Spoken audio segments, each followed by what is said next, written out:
Morning. Today I've got another number 4 of my random thoughts video, which thoughts just pop in. They don't even connect with the next one. The next one is just thoughts that come in, and I just like to share them with you because it's kind of interesting things to think about. One of them is, I wonder who in the board of directors of Taco Bell voted to change their colors from the colors of Mexico, the bright colors from Mexico, to this lavender for Taco Bell. It's so funny because every time I drive by it, I get irritated about it and think, who voted for that? However, my guides finally said, why don't you just be quiet about it? You absolutely love the color purple and lavender, so look at how pretty the purple is and quit worrying about whether it matches Taco Bell or not. So I did have to deal with that, but I just don't understand how that happened. And then I'm seeing sometimes in places they've got the Target, the red Target thing. Now, sometimes they have it in white, and I'm thinking, who's doing that? We all know it is like, if you see that red Target, that's the Target store. But then you throw this white one up there, and it's like, I don't know who's making these decisions. And then I thought, think about brothers and sisters, what a common thing that is. And how many people don't have one or the other of those? Either they're an only child and you don't have a brother or a sister. My brother doesn't have a brother. I have a brother and a sister. He's only got sisters.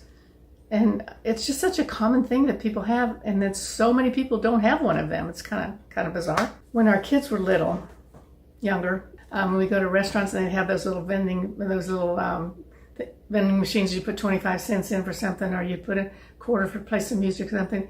We never let them do that because we knew if the first time we give them a quarter for that, we are hooked in that for their life. Every time we go into a restaurant, we're going to be throwing quarters into those things. And so we never ever did that. I wonder if they feel deprived about that. I don't know. And when we were young, if the doctor or the president said something, we absolutely believed it. We had total faith that they were telling the truth and they knew what they were doing, and you just complete faith in them, which I think is kind of interesting to where we are now in that.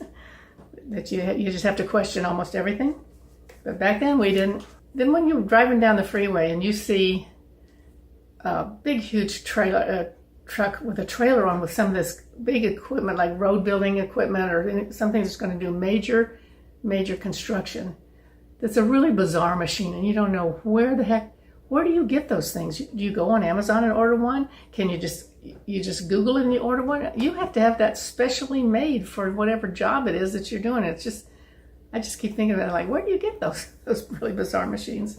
I'm also extremely fascinated with languages. I majored in French and German in college. Never let myself speak fluently, but I'm really fascinated with it because, it's just like Steve Martin had a routine one time, and he said he just was amazed with French. He said it's almost like you have a different word for everything.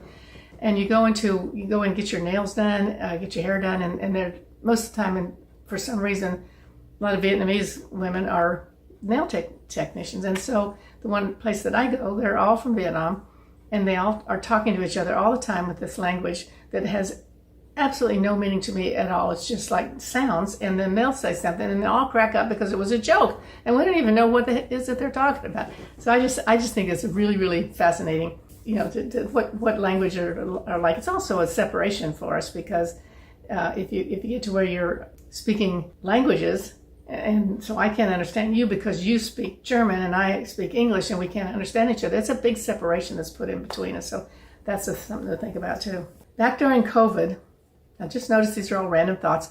Back during COVID, when there was such a shortage of toilet paper, I had a guy came and did some work for me, like I think he put up some new blinds or something, and he was talking about he had 4 kids and they were out of toilet paper. So I tipped him with a package of four rolls of toilet paper. That was the tip that he got during COVID, because that was a very precious thing to get at that time. Because I don't know why that thing happened, why we were running out of toilet paper, but anyway, everybody was stocking up, and if you were out, you were having a problem.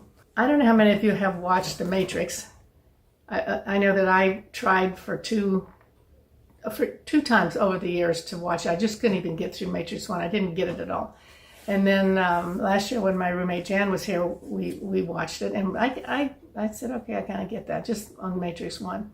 And then when Rick moved in, he had all 4 of the Matrix movies, so we watched them all.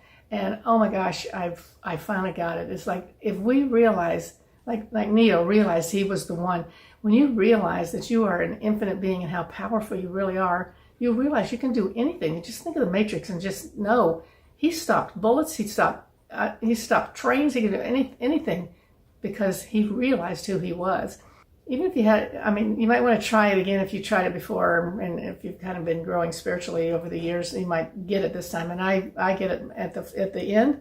You'll see there's a little hint that the light is coming in. All of these AI, Mr. Smith guys, the light is starting to come in from them as they're starting to get stopped and deteriorate.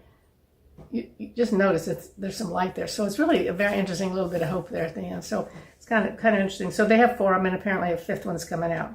And are you aware, in a forest fire with pine trees, that they're beside the pine cones are these seeds that get released when the temperature is like way, way, way high, 1200 degrees or something, way up there in forest fire temperature.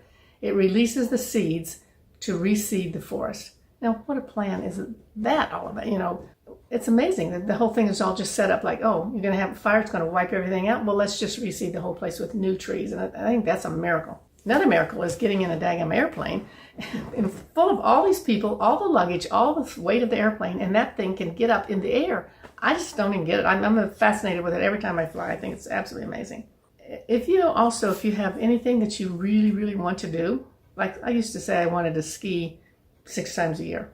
And I was at a class one time and the guy said, he would say, what is this you want to do? And I said, I wrote it down. I wanted to ski 6 times a year. And then his whole point was that if you really, really, really wanted to do that, you would be skiing 6 times a year. So if you aren't doing that, then you obviously really don't, it's not your highest priority of what you want to manifest in your life. So if you think about what you're sitting there wishing that you had, or wishing that you could do, which you can do, you can arrange things. You would most likely be able to arrange things to do just about anything. If you don't have it, you really, really deep down don't believe you can have it, or you just really don't want it as bad as you think you do. And my last thought is that how essential it is, how essential you are to show up at a meeting. Like I do I facilitate a lot of meetings here, and then when they're over, the people say, thank you so much for doing that, and thank you so much for opening your house and letting people come in and do this. And and the other groups that we do, I said, if you don't show up, we don't have a meeting, because you got to have the participants. And so I think a lot of people don't realize how important it is, especially if you sign up to show up, but especially how important it is for you to get up out of bed and get dressed and get over and go to that meeting, because you are a big part of the whole overall thing of what's going to happen at that meeting. So understand how important you are, that you really are an infinite being. And yeah, you have a major role here, whether you think you do or not. You may think you're not doing anything, you don't matter, you don't, who are you? You don't have any power. Oh yeah, you do. If we just get over the fact, or not get over it, but just understand who we really are. We can't even figure it out. I mean, here we are struggling along in our little human condition, and we don't really have any idea of how powerful we really are. So think about that for a while, and write down some things that you might really want to do that you think you can't, and then see which one of those you actually are able to make the things all line up and get arranged that you can do that. Have a great week, and I'll see you next time. Thanks for tuning in. Bye.